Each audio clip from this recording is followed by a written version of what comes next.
Tá faturando, rapaz. Tá bom. Olha aqui, o Cruzeiro, em primeiro lugar, antes de chamar o Cruzeiro, deixa eu só lembrar uma coisa a vocês aqui. Dia 7 de agosto, portanto, na próxima semana, vai rolar aqui na Band o primeiro debate entre candidatos ao cargo de governador do estado. No Brasil, o primeiro debate acontece aqui na Band Minas, em HD para todo o estado. Desculpa, tá?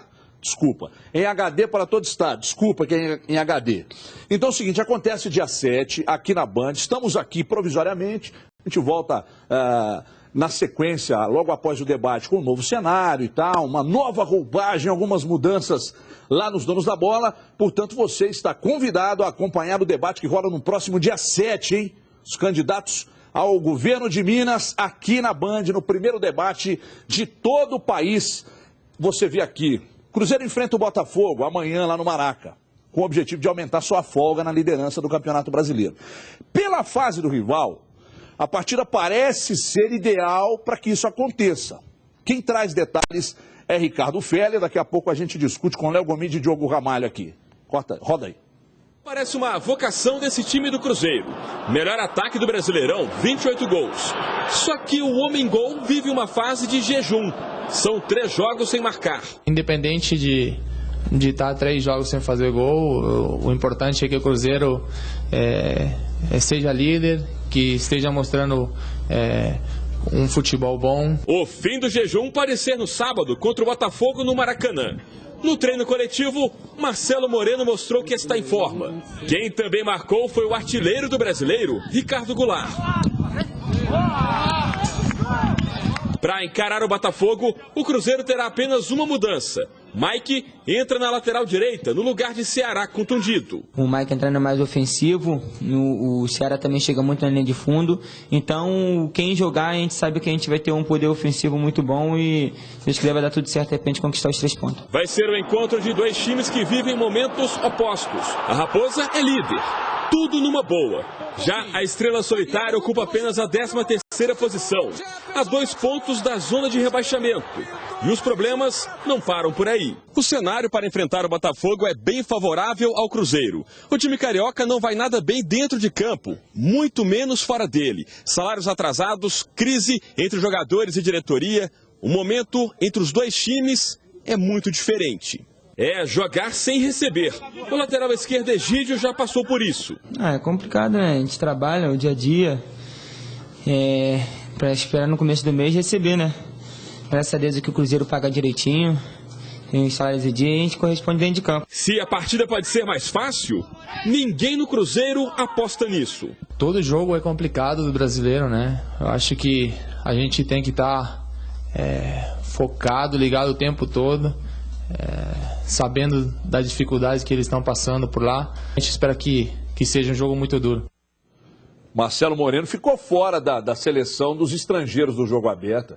Já mandamos para lá a reclamação por escrito em 2 vias, reconhecida em cartório. Não pode, ele, o Samúdio, fora. Não tem condição. Olha aqui, impressionante como bate bem na bola esse Egídio, né? Eu acho que rolou meio que uma moda em criticar o Egídio, mas como bate bem na bola. Mas também não inventa muito não, Egídio. Joga arrozinho com feijão e tal, que vai vingar. E depois, dependendo de uma certa idade, aliás, dependendo não, vai chegar numa certa idade que você pode meter a 10, você vai saber jogar. Boa tarde, Amar, tudo bem? Boa tarde, Everton. Boa tarde, pessoal de casa. Você está de brincadeira, né? 10 no Egídio. Quando ficar mais velho, não pode? Não, 10 é para um cara igual o Pilo, que vestiu a 5, vestiu a 8 e agora... Que comparação, ué, mas aí você quer me quebrar, ué, 10 no Egídio? Que comparação, 10 no Egídio? Com Egídio. Ué, o cara foi 5, o cara foi 8 e agora é 10. Aí sim. Agora, o Lucas Silva, se você falar comigo que quando estiver no final de carreira, vai vestir a 10, eu concordo. Agora, o Egídio bate bem na bola? Muito. Mas a 10 você forçou muito. Você é impressionante demais. Como a sua visão de futebol é limitada, Ramalho. É impressionante. Como é que você diz que o Egídio, que é um cara que tem habilidade, tem velocidade, é evidente que quando ele estiver já com uma fase adiantada na carreira, ele vai vestir a 10, porque ele põe a bola onde ele quer, cara. Mas isso ele é uma coisa. Agora, para vestir a 10 tem que ser mais do que colocar a bola onde quer. Não, o Egídio Kleber, não, que era pelo amor de Internacional, Deus. hoje joga no meio, e aí? Ué, mas você quer comparar o Kleber com o Egídio? Da mesma coisa. Não, senhor. Não, senhor. Você forçou muito aí agora, com todo respeito ao Egídio, mas 10 não. Deixa eu ver o Twitter de uma vez aí, Felipe. por gentileza. O Twitter que chega do William de Moraes, sobrinho do Vinícius de Moraes. Essa pode ser a chance que o Mike esperava para se firmar de vez? Dá para jogar Mike e Egídio juntos? Dá. Prender os volantinhos ali, acho que dá. Não dá, Ramalho? Essa você vai comigo? Que dá. Para o Cruzeiro é um pouco mais difícil do que para outros times, porque tem 2 volantes que saem muito para o jogo. É o caso do Henrique e do Lucas Silva. Mas aí é uma questão de conversa. Fica mais o Henrique, aí libera os dois. Claro que quando um subir, o outro fica mais, mas dá para jogar, lógico que dá. E aí, Gomide, tudo bem, Gomide? Tudo tranquilo, Everton. Dá para jogar Mike e Egídio, Gomide? Ô, Everton, eu acho que eu acredito que o quanto mais uma equipe for ofensiva, para mim, me agrada mais. Então eu creio que são 2 laterais que têm como características muito mais o avanço do que ser aquele lateral que espera o jogador adversário. Eu acho que dá plenamente. Aliás, ontem eu estava com a Monique Fernandes, no Jornal Band de Minas. Aliás, vem novidade do Jornal Band de Minas aí também, hein? O Júlio vai brigar comigo que eu estou anunciando, mas enfim. Para quem já brigou essa semana, brigar 2 vezes, 3, não vai adiantar, não vai mudar muita coisa, não. E a Monique me perguntou ontem, que a Monique sabe tudo de futebol. A Monique perguntou para mim, Everton, a entrada do Mike ontem no Jornal Band de Minas, muda alguma coisa? Eu disse que não, muda não, mas muda. O time fica muito mais ofensivo, com mais velocidade. Mas é que na hora que eu falei que não muda, a Julinha, que trabalha no jornal aqui, falou 30 segundos, não deu tempo de explicar. Por isso que eu estou terminando a explicação hoje, entendeu? Então pega esse trecho aí, viu, Julinha? Pega esse trecho aí e põe no jornal hoje. Deu tempo de você dormir e pensar na explicação. A Júlia, eu vou fazer um comercialzinho. A Júlia sabe tudo de bola e joga futebol.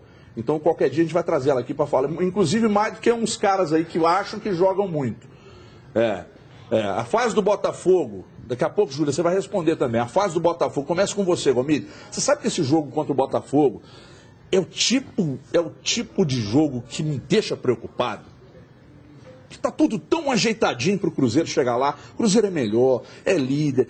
No Maracanã, que é meio que um campo neutro e tal. Botafogo desarrumado, sem dinheiro. Mas se os caras resolvem ir para superação, dá uma dificultada, né, Gomide? Ô, Everton, eu acho que por mais que o Botafogo esteja com problemas hoje internos, eu acho que pesa muito também o caráter do jogador, a vontade do jogador também não querer manchar o currículo dele com um possível rebaixamento. O Botafogo, se ele perder nessa rodada, e dependendo dos resultados do Flamengo e também do próprio Bahia, ele pode entrar na zona de rebaixamento do Campeonato Brasileiro. Eu acho que pesa muito mais esse lado da responsabilidade do jogador com a carreira dele do que ele fazer corpo mole e prejudicar o clube. É claro que eles vão entrar em campo querendo a vitória e sair dessa situação incômoda. Claro que também pesa o fato de 5 meses sem receber salários, 3 meses de direito de imagem também atrasados. O Wagner Mancini, desde que chegou ao Botafogo, nunca recebeu o salário integralmente. O Sheik está tendo que ajudar os jogadores mais jovens. Só que eu acho que nesse momento eu acredito que pesa muito mais o caráter, a idoneidade dos jogadores do que querer fazer esse corpo mole e abrir mão. Falar, não, deixa o Botafogo cair, eu não vou me responsabilizar por isso. Quem vai ficar manchado é o clube, claro, mas os jogadores que lá estiveram também. Só entrando naquela discussão que vocês estavam falando aí a respeito do lateral esquerdo do Egídio, é porque você tem alguns exemplos, né? Teve o Gilberto, que começou como lateral esquerdo, depois vestiu a 10. Teve também o Zé Roberto, que começou como lateral esquerdo e também foi para o meio campo. Mas nessa eu vou concordar com o Diogo aqui, não dá para ele vestir a 10, não. Ou seja, parece que até que vocês combinaram, né, de derrubar uma tese minha que eu vou bater em cima. Vou continuar batendo. De que o Egídio lá na frente, depois dos 30, ele pode meter a 10. Vestia 10 aonde? Num time como o Cruzeiro? Claro que num time menor. Óbvio que é num time menor. Mas aí se for para um time de segunda divisão, aí é óbvio que é óbvio que é num time menor. Né? Não estou me referindo... Não, se ele está no Cruzeiro, eu estou comparando a mesma situação dele no time grande. Você tem que ampliar o seu campo de visão em cima do que eu estou falando. Agora, se for para um Chapecoense, com todo respeito, for para um Criciúma, aí pode. Botafogo em crise, Ramalho. Botafogo em crise. É um adversário mais cascudo do que se a casa tivesse em ordem. Aliás, estão falando aí, se continuar a coisa do jeito que está, vão decretar falência lá no final do ano. Olha, Everton, jogador de futebol, a gente sabe, não é segredo para ninguém que trabalha no meio. Quando está numa situação dessa, existe o tal do boicote, né? Não adianta porque muitos já fizeram, vão continuar fazendo. Mas no caso do Botafogo, se é que estão fazendo isso, eu não estou afirmando nada, esse é um jogo que eles não vão fazer o contrário. olha, vamos vencer o líder justamente para mostrar para essa diretoria que passou da hora da gente receber o que a gente merece, que o grupo é bom, que o grupo tem qualidade e nada melhor do que vencer um time que está sobrando no Campeonato Brasileiro. Então, vai ser um jogo cascudo para o Cruzeiro, até por isso. O Botafogo vai aproveitar esse mau momento nos bastidores para mostrar para a diretoria que o grupo tem qualidade. Daqui a pouco uma matéria especial, e ficou muito bacana a matéria. Vale a pena você, torcedor do Cruzeiro, aliás, você, torcedor do Cruzeiro, e você que gosta de futebol, ficar ligado nos donos da bola. Gisele Ramos, a mãe do Dieguito, foi bater um papo com o Ricardo Goulart. Fico muito à vontade para falar do Goulart, que sempre defendi que ele é o cara desse time do Cruzeiro. Ele é o cara. Ele é o cara, é a mola propulsora desse time. Bonito isso, né? Mola propulsora desse time, sabe? É o principal jogador desse time, indiscutivelmente. Quando eu falo isso, não é que é o craque, não. É o cara que faz o Cruzeiro, essa maquininha de jogar futebol, principalmente quando a bola chega ao meio-campo ali. Daqui a pouco uma matéria especial com o Ricardo Goulart, então já te convido para ficar por aí. Vamos com o Galo agora, vamos lá? Nós já encontramos no mês de agosto, né? Aliás, encontramos, não entramos. Está escrito entramos ali, eu que falei encontramos. Tá? No mês de agosto. E até agora, o Atlético não conseguiu um padrão de jogo. Isso é muito sério. Será que agora o time consegue um foco? E aí a gente vê a matéria do Mr. Band, Luciano Dias, e daqui a pouco vamos explorar isso aqui com o Léo Gomide e também com o Diogo Ramalho. Claro que com a sua participação pelo @os donos da bola MG. Eu quero a sua opinião no Twitter também. Roda aí. O 2014 do Atlético tem sido movimentado, nem tanto dentro de campo e sim fora dele. Nos bastidores, por exemplo, teve mudança no comando técnico. Paulo Autuori chegou no começo do ano, mas não teve sucesso. Perdeu o Campeonato Mineiro. Levi Coupe foi o escolhido para substituí-lo, mas ainda não encontrou o time ideal. Inclusive, a eliminação da Libertadores foi com Levi no comando. Teve contratação bombástica que não foi concretizada. Alexandre Calil tuitou que a Anelka é do Galo, mas o francês não desembarcou em BH. O Atlético também comemorou as convocações de Vitor e Jô para a Copa do Mundo. A vitória dentro de campo foi o título da Recopa. Foi o último jogo de Ronaldinho com a camisa alvinegra. Aliás, a saída do craque se arrastou por alguns dias e ele foi embora recebendo muitas homenagens. O 2014 do Atlético tem sido intenso, mas os torcedores querem que a equipe engrene dentro de campo. Com um jogo a menos no Campeonato Brasileiro, o Galo ocupa a modesta 11ª posição com 15 pontos. Tem também a Copa do Brasil, que o time nunca conquistou. Será que o Galo vai encontrar o foco nos últimos 5 meses do ano? Uma equipe que 2013 fez tanta coisa, de 2012 a 2013, até acho que a gente começou esse ano oscilando um pouco. É uma equipe que tem condições de chegar ao título, né? A gente tem que pensar, porque nosso time é um grupo forte, e só que estamos oscilando muito, né? Deixando de ganhar alguns pontos que em casa a gente poderia ter ganho, mas é trabalhar, continuar persistindo, se concentrar mais, se esforçar um pouco mais, tudo depende de trabalho, né? Já são 3 jogos sem vencer no Campeonato Brasileiro. Domingo contra o Atlético Paranaense no Independência, a chance da recuperação. É um jogo difícil, com uma grande equipe que vem de uma derrota assim como nós.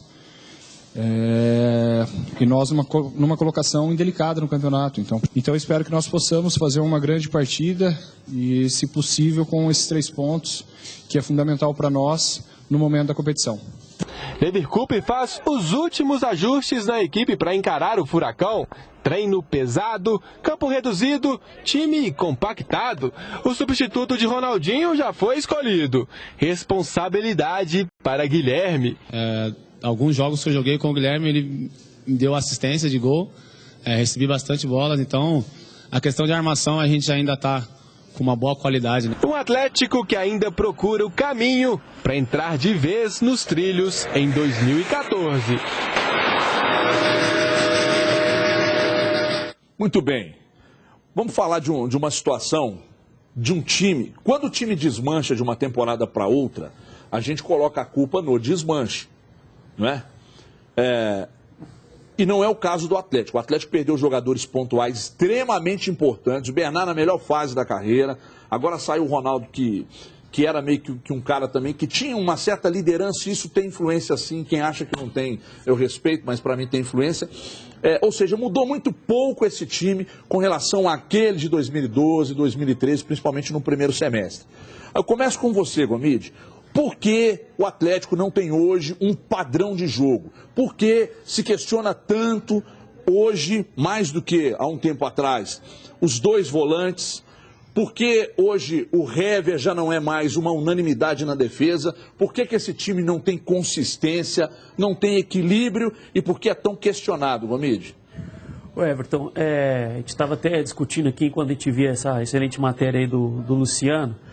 Foi algo até que eu pensei esses dias, é o seguinte: 2012 o Atlético apresentava um futebol com uma qualidade muito superior ao que apresenta hoje, foi vice-campeão brasileiro.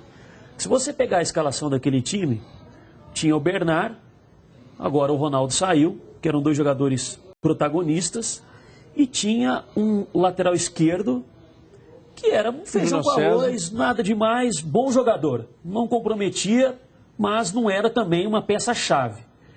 O Tardelli ainda não estava. Se a gente for pensar o que tem hoje, você substitui aí o Bernard pelo Tardelli, o Ronaldo saiu, ou seja, é praticamente a mesma formação, Everton, mudou-se muito pouco.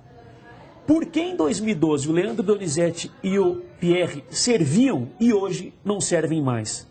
Aí você fala que, nossa, o futebol teve uma evolução em 2 anos. Não teve, Everton. Quem não teve evolução foi o Atlético, que se acostumou a jogar de uma forma que os adversários estudam, hoje sabe como o Atlético joga, hoje sabem como o Atlético joga, e o Atlético, ao longo desse tempo, não encontrou alternativas para mudar o seu estilo de jogo, mesmo não tendo que mudar as peças, trocar um jogador por outro. O Atlético tenta jogar desde o futebol que ele tem desde 2012. 2 jogadores abertos pelas pontas, um jogador centralizado que é o Jô, Leandro Donizete, Pierre fazendo ali a proteção. Poderia se mudar? Pode, mas com as peças que você tem, eu acho que o time devia encontrar alternativas no próprio elenco para conseguir ter uma qualidade melhor de jogo. Não vai contratar, pelo que eu sei, por exemplo, um volante ali que tenha mais saída de bola, que tenha um chute de fora da área, pelo que eu sei, não vai contratar um jogador para essa posição. Então, eu acho que aí é o dedo do técnico. A gente já discutiu isso. Desde que o Cuca saiu, os 2 treinadores falaram, não, a gente não tem que mexer em nada. O time está aí. É o último terço do campo que decide, a habilidade do jogador. E ontem, uma fala do jogo me chamou muita atenção. Ele falou, a gente passou muito tempo achando que a nossa técnica ia resolver e está vendo que não está resolvendo. Porque não é só na técnica, é no coletivo. É no coletivo, O Atlético não tem jogada ensaiada, o Atlético não tem jogada de bola parada. Falta a próxima área. É um balão para a área ali para explorar o Hever e o Leonardo Silva, que tem boa estatura. Mas você não vê um jogador puxando na primeira trave para fazer um desvio, para chegar alguém na segunda trave e tentar surpreender o adversário. Você não vê isso. O Atlético, a gente já falou isso, não tem coletivo. Aquelas jogadas de ultrapassagem que a gente via muito quando o Cuca estava aí, você não vê mais. Não é? O time treina, você que está lá todo dia? Diogo, eu acho que deveria treinar mais, sinceramente. Mas a questão é treinar mais ou treinar com um cara mais estrategista? Porque eu, sinceramente... Pode ser também. Fica até chato, né, cara? De falar sempre a mesma coisa todo dia. Mas, eu vou dizer uma coisa. É porque não é treinar muito tempo e treinar todo dia. Não adianta. Se pegar um cara que não sabe montar uma estratégia, não vai resolver. Não vai resolver. Se hoje o Cuca volta, pega o Atlético sem o Ronaldo e sem o Bernard, e sem um lateral esquerdo bom, tá, Lucas Cândido por ali, vai. Ou que seja o Dátulo, sabe? Ou então, estão falando então de Alex Dias, cara do Milionário, tá de brincadeira comigo também, né? Aí, o Cuca arrumaria esse time. Ramalho, você acha que o problema do Atlético é técnico? O técnico que eu falo, a figura do técnico que fica no banco ali, que não está sabendo montar esse time, formatar esse time dentro de campo? Não só isso. Não estou dizendo que o Levir Coupe é um bom treinador, porque eu também acho que não seja. Mas vamos por partes. O Atlético hoje tem um bom time dos 11 que entram jogando. E aí tem um lateral esquerdo que é sem condições, não existe, o Emerson Conceição não dá.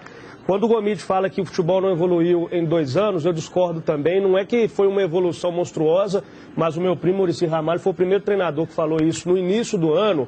O futebol evoluiu de uma maneira que o Atlético é muito previsível, porque marca o 10, marca o cara que arma o jogo e acaba o time. Não tem mais nada. Tudo bem, mas aí eu vou entrar na questão dos 2 volantes. Você disse, por que eles renderam e agora não rendem mais? Porque agora, no futebol de hoje, olha o Cruzeiro do Lucas Silva, olha o Corinthians do Elias. O cara que leva essa bola da defesa para o ataque, que arma esse jogo, principalmente quando o Everton Ribeiro está muito marcado, quando o Guilherme está muito marcado, tem que ser o volante. O Cruzeiro tem 2 bons que fazem isso, o Corinthians tem o Elias. Por que são líderes do campeonato? Claro que isso contribui. Então, para mim, um dos principais problemas, o Emerson Conceição não vou nem comentar, mas um dos principais problemas do Atlético hoje são os 2 volantes, que marcam relativamente bem, que isso também caiu. A gente tem que frisar isso, mas saem para o jogo muito mal, principalmente o Pierre. Muito mal. O Donizete caiu nisso também. Né, pois é, mas o Donizete caiu nisso também. Mas e claro, quando eu falo... os homens de frente não fazem mais a função... Mas a bola não chega. Não, estou dizendo o seguinte, não fazem mais aquela função de marcação, de ocupação de espaço, como fazia em 2012 e no primeiro semestre de 2013. Mas faziam sabendo que a bola ia chegar, o time tinha um padrão Ramalho, que não tem mais. A bola estoura nos volantes e nos zagueiros o jogo inteiro. A bola estoura nos volantes e nos zagueiros o jogo inteiro. Aí você vai querer cobrar do principal homem que o Atlético tem hoje. Se você marcar o Tardelli hoje, você mata 30% desse time, ou mais. Então, se os caras marcam o Tardelli... Aí é que tá o que eu falei. Eu estou dizendo. Então é o seguinte, o problema não é... Eu entendo que o Atlético tem volantes que não são espetaculares, mas são bons volantes. Agora, toda hora a bola está estourando nos caras e, consequentemente, estourando na defesa. Por quê? Compactação, ocupação de espaço, os caras da frente... Mas aí você está falando comigo então que a culpa é do Tardelli do jogo. Não, a culpa é do quarteto de frente, mas não é deles. A culpa é do treinador que não conseguiu encontrar uma maneira de compactar esse time. Essa bola não pode chegar nos volantes com a facilidade que está chegando. É isso que eu estou dizendo. Pois é, tudo bem. Aí eu posso até concordar com você, mas e na hora de sair... Você tem que concordar? Não, eu tenho minhas dúvidas ainda, não concordo em tudo não. Mas e na hora de sair com a bola? Cadê a qualidade? Então, se ele sai mal com a bola, se o Leandro Donizete sai mal com a bola, ela vai estourar lá e vai voltar nele de novo, isso é óbvio. Isso é óbvio. Então a culpa não é só do pessoal que tá lá na frente. Deixa eu chamar o Twitter aí, você está conseguindo me Deixa eu só concluir, só concluir rapidinho. Aqui, espera um pouquinho. Põe o Twitter na tela aí, por favor. Gustavo 10-3103, deve ser o telefone dele. O elenco do Galo já deu o que tinha que dar. Nenhum técnico vai dar jeito nisso. Eu discordo, viu, Gustavo? O torcedor está cada dia mais desanimado. Acho que o torcedor não está desanimado porque o time não dá o que tinha que dar, não. São por outros fatores. Um deles, a insistência com a Emerson Conceição na lateral esquerda. Outro fator, a falta de criatividade para fazer bons negócios. Gomide. Eu concordo que Aliás, já emenda com esse negócio do Bolanhos. Tá vindo, não tá? Tem alguma coisa de verdade nisso? Pelo que eu sei, o jogador teria sido oferecido. Ele não joga mais pelo Copenhagen da Dinamarca. É um jogador que está livre aí no mercado. E seria um nome que agrada a diretoria. Ele não é um jogador que atua centralizado, distribuição de jogo. Ele é um jogador que atua muito mais pelos lados do campo, em velocidade, faz aqueles movimentos de ultrapassagem, do que ser aquele jogador que vai ser a cabeça pensante. É bom jogador, amigo? Tem lugar no time atleticano? Eu acho que poderia ser titular. Aí o Michael Suel poderia ir para o banco de reservas. Mas voltando a essa discussão, eu concordo. É claro que existe uma evolução no futebol, etc. Só que, Diogo, quando você tem um elenco, você tem os 28 jogadores à sua disposição. Você chega para a sua diretoria e pergunta, e aí, vocês vão trazer alguém? Não, não vamos. Você vai ter que se virar com o que você tem. É claro que isso limita o seu trabalho. Só que o seu dever é encontrar uma alternativa. E o Atlético não encontra alternativa. Não faz nenhum teste. Joga sempre com os 3. O Michael Suel está jogando fora de posição, joga aberto na direita, marcando o lateral adversário. Pouco chega na área, que era diferente do que ele fazia no Botafogo. Ele chegava frente a frente com o goleiro, podendo ter na área adversária, podendo ter chance de finalização. Hoje ele só chega pelas diagonais, que não é a dele. Eu acho que ele joga fora de posição. Colocar o Dátulo. O Dátulo é um jogador que joga muito mais aberto pelos lados do que o Michael Suel, por exemplo. Então eu acho que alternativas têm de ser criadas.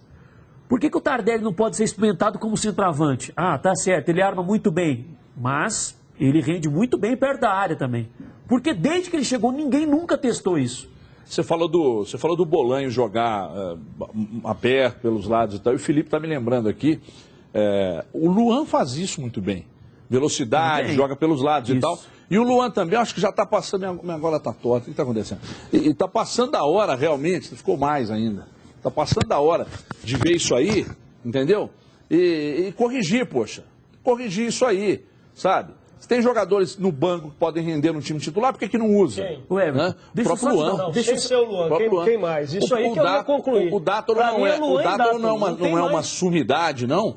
Mas o Dátulo, por exemplo, na bola parada, você teria um jogador para resolver o problema. Eu concordo do Luan e do Dátulo, mas muito se fala que o Atlético tem um grande elenco, um bom elenco. Já teve, não tem mais, principalmente em termos de campeonato brasileiro. Você daria uma sequência ao Eduardo de volante? Talvez sim. Eu teria que testar alguma coisa, já que os dois não estão funcionando, tem que testar. Me fale em rápidas palavras aí sobre o Eduardo, por gentileza. Eu acho ele um bom jogador.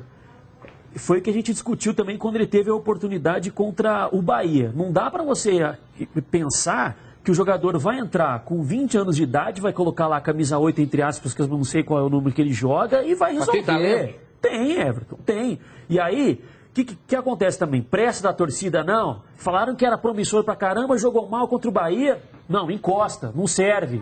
Não vai mostrar no primeiro jogo dele. Outros jogos que ele atuou, ele entrou no decorrer do Campeonato Mineiro, entrou também no jogo contra o Santos lá na Arena Pantanal, jogou bem, mas não vai ser em um jogo que ele vai demonstrar tudo que ele pode.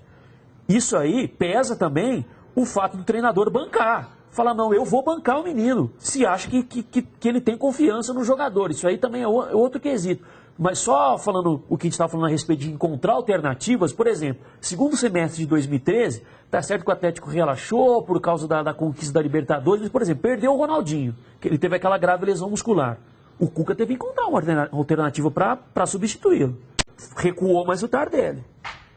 Ou seja, ele perdeu um jogador e no elenco ele encontrou como estruturar algo para que o time não caísse tanto. E não acho que aquele time do Cuca de 2013, que terminou 2013, foi mal no Mundial, claro, foi mal. Mas eu acho aquele time melhor do que o time que vem atuando hoje. Sim. Por exemplo, tinha o Fernandinho. Eu acho o Michael Suel mais jogador do que o Fernandinho. Também acho. Então eu acho que é o que a gente está falando. Falta o treinador encontrar alternativas. E o treinador, e é necessário que o treinador também tenha uma coisa chamada convicção. Aquele pragmatismo, ele tem que bancar determinados jogadores. O Bernard, quando entrou no time do Atlético, era muito questionado. O Cuca foi insistindo, foi mexendo, até achar um lugar do campo, ou 2 ou 3, onde ele pudesse jogar e render. E olha só no que deu. Então, o papel do treinador é muito importante. O papel do treinador é tão importante que o Cuca conseguiu valorizar um time todo, não só pelas conquistas, mas principalmente porque esse time rendia dentro de campo e jogava. Daqui a pouco a gente volta a falar do Galo, vamos falar agora, voltar a falar do Cruzeiro, só que agora, eu prometi há pouco, uma matéria especial com o Ricardo Goulart. Né? E aqui a gente promete, costuma cumprir. Semana passada, eu pedi para a minha produção, durante o programa, que marcasse com o Goulart. Mas era para trazer ele aqui.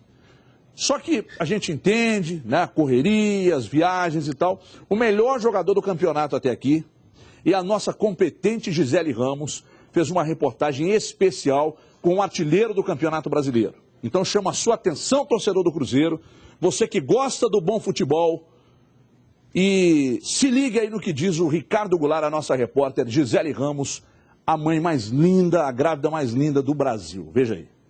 Quando a estrela brilha, o resultado não pode ser outro. Se o Cruzeiro está hoje no topo da tabela do Brasileirão, é graças a esse garoto aí.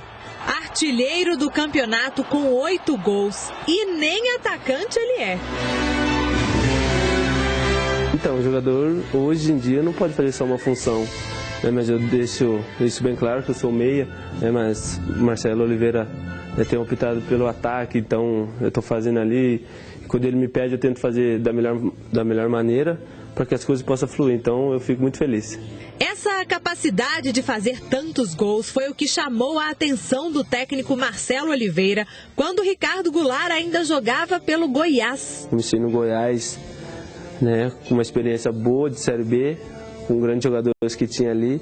Fui campeão, né, e depois me transferi para o Cruzeiro, onde que também grandes jogadores. Então, né, as coisas foram acontecendo assim, então fiquei muito feliz pela proposta e hoje está realizando um grande sonho. Claro que está muito cedo, mas já está todo mundo considerando que o Cruzeiro é o favorito mesmo, é o rumo ao tetra, o torcedor já está sonhando com isso. Claro que vocês têm o pé no chão, porque vocês sempre pregam aquele discurso do jogo a jogo, né? Sim. Mas claro que já dá para imaginar. Né, se eu for falar que, pô, a gente vai ser campeão daqui 5 rodadas, pô, mentira, pô, está desmerecendo os outros atletas, os outros times. Então, a gente tem a consciência, né, mesmo discurso, mas é a verdade do futebol. E lá se vão 1 ano e meio vestindo a camisa do Cruzeiro. Como todo jogador, viveu altos e baixos. Ajudou na conquista do Tri em 2013, viu o rendimento cair no início deste ano, mas agora vive o melhor momento da carreira. O futebol é muito rápido, né? E hoje eu falo que estou vivendo um grande momento, foi um reconhecimento, né? Está sendo maior em cima do meu trabalho. Então, eu fico muito feliz por isso, mas não quero me acomodar, ter meus pezinhos no chão. Então, mas isso é muito importante para o jogador, né? Ter esse reconhecimento, se dá confiança. Se o momento é bom, também é hora de pensar na seleção brasileira. Um sonho para quem ainda não teve a chance. Estou preparado, né? Meus companheiros também estão preparados também. Deixa eu fazer meu trabalhinho tranquilo aqui, jeitinho mineiro aqui de Minas, que as coisas possam fluir. Hoje o sorriso é fácil no rosto de Ricardo Goulart, mas nem sempre foi assim. Na rápida passagem pelo Internacional em 2011, viveu o momento mais triste de sua vida. E minha mãe acabou falecendo, né? Infelizmente, mas nunca pensei em desistir, né? Eu sei que ela lá de cima está olhando por mim, né? E por isso que estou realizando cada sonho também, que seja por ela. Com apenas 23 anos, o exemplo de superação, de determinação, de confiança no futuro que ainda está por vir. Goulart sabe que ainda tem muita coisa para viver, mas ele acredita no sucesso, que um dia foi apenas um sonho de criança.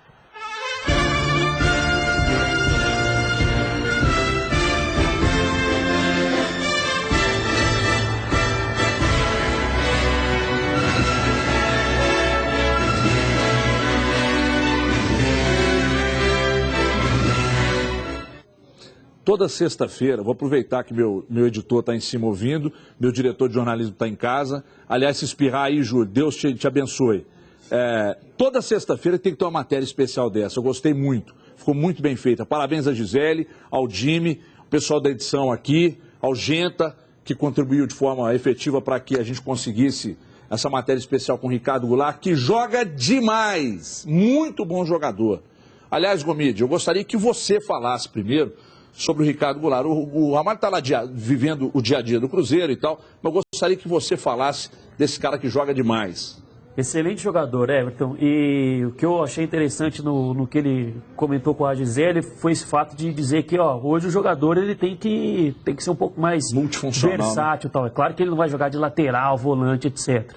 Numa circunstância, tudo bem. Mas, por exemplo, ele consegue muito bem jogar como aquele jogador que chega de trás, aproveitando ali a parede do jogador, como o Borges ou o próprio Marcelo Moreno, ou consegue fazer também essa função. Cai um pouquinho de qualidade, mas consegue jogar ali enfiado também entre os zagueiros adversários. Eu acho que ele é um jogador que, se mantiver esse ritmo que ele está apresentando no Campeonato Brasileiro, final do ano é uma venda na certa para a diretoria do Cruzeiro. Mostra-se um jogador também de muita personalidade, um jogador que deve ser muito regrado também com o lado extra-campo, faz total diferença esse tipo de comportamento. Eu acho que é um jogador que futuramente vai render bons valores aí para a diretoria. A gente estava comentando aqui também, por exemplo, trabalho de treinador, né? Eu lembro que na época o Ricardo Goulart foi disputado tanto pelo Cruzeiro como pelo Atlético. O presidente Alexandre Calil, não lembro qual que era. O Theo José, nosso companheiro de band, bancou a vinda dele pro Atlético. Eu não lembro qual foi o adversário, Everton. Se não me engano, foi um jogo contra o Atlético Goianiense na Arena Independência, que estava no final do campeonato já, em 2012. Contra o Cruzeiro, no último jogo, 3-2. Não, mas essa declaração do Calil, acho que foi um pouco antes, que ele havia dito que tinha tudo praticamente certo com o Luan, que acabou vindo da Ponte Preta, e o Ricardo Goulart, que era do Goiás. Sim. Mas aí depois também teve a oferta do Cruzeiro, ele acabou indo pro Cruzeiro. Mas esse é o tipo do trabalho, Everton, que eu acho que está faltando um pouco no Atlético. Garimpar, né? Garimpar. O Atlético trouxe o Luan, trouxe o Leandro Donizete, que era tipo, um jogador que tem uma idade um pouco mais elevada, mas não era um nome comentado, assim, Gomes, no o Jô, quando foi contratado pelo Atlético, era preterido lá no Sul, cara, por causa das baladas. Mas não era um atleta mais... tem mais nome. Sim, mas estou dizendo o seguinte, mas a convicção de você bancar o atleta. Também. O caso mais recente é o Marquinhos do Cruzeiro. Aí ele é mais rodado que o Goulart. O Marcelo Moreno, rapaz. Mas veio e está aí como titular. O Marcelo Moreno, contestado no Grêmio, contestado no Flamengo, Cruzeiro veio, bancou, e hoje, para mim, o Marcelo Moreno é indispensável. Entendeu? Então, essa questão do Goulart aí passa exatamente pelo que você está dizendo. O trabalho do treinador de enxergar e dizer, olha, busca lá, que esse cara aqui é bom. O Petros que está no Corinthians. Bom jogador. Olha o que joga esse Petros. Mas o Levi demorou a enxergar o que ele tinha na mão, ainda mais garimpar o que tinha fora. Dizendo, então, mas quando você vai fazer um planejamento... Não tem que ser só do treinador, não. Não, claro, é uma equipe, mas tem que partir dele. Mas o trabalho do treinador é muito importante. O cara está antenado. Quando você vai fazer uma contratação, ela não, às vezes ela vem de repente pinta um negócio de oportunidade. O Alexandre Matos diz muito sobre isso. O Gilvan também, o Cruzeiro está aberto a um bom negócio, né? Então, ela é de oportunidade. Mas quando você planeja a contratação, ela também normalmente funciona. Então, será que o Maluf não se liga, por exemplo, no futebol argentino, no futebol uruguaio, no futebol paraguaio? Tem que esperar uma Libertadores para ver fulano, Beltrano, Ciclano jogar? Interior de São Paulo, está cheio de bons jogadores, né? Então, a questão feita pelo Matos no Cruzeiro passa por isso. Contratou e bancou. Contratou o Goulart e bancou. Contratou o Everton Ribeiro e bancou. Porque o Everton Ribeiro, quando foi contratado, era uma promessa. Hoje é uma realidade.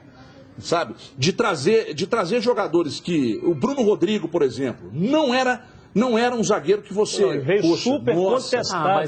Mas é um jogador mais moderno. Mas veio super contestado. Mas o Bruno Rodrigo é um jogador que, por exemplo, ele nunca foi protagonista, só que ele nunca foi também aquele jogador, assim, execrado por nenhuma torcida. Eu acompanhei ele na Portuguesa, mais na Série B, porque a Portuguesa não tinha subido. Ele era um jogador já regular. Ele jogou no Santos. Hoje, ele seria titular absoluto no Santos, porque ele é melhor do que o David, por exemplo, que é titular do Santos. Ele é melhor do que o David. Então, ele é um jogador que nunca foi protagonista, mas não dá para você falar também que ele era execrado pelos clubes onde ele passou. Não é essa a questão.